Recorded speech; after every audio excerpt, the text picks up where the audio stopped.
Hi, this is the Motorola Moto E22i and I'll show you how to log out from Gmail account on this device.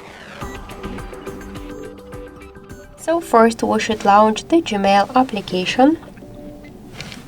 Then tap on the right upper corner and you'll see here your Google account, and to log out from Gmail app you should first log out from the Google account, and to do that tap to manage accounts on this device, click to your account and tap to remove button, confirm your action.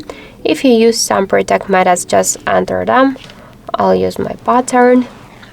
And now we just successfully log out from the Google account on our device. So let's go back to the Gmail application and we could see that we also successfully log out from the Gmail app.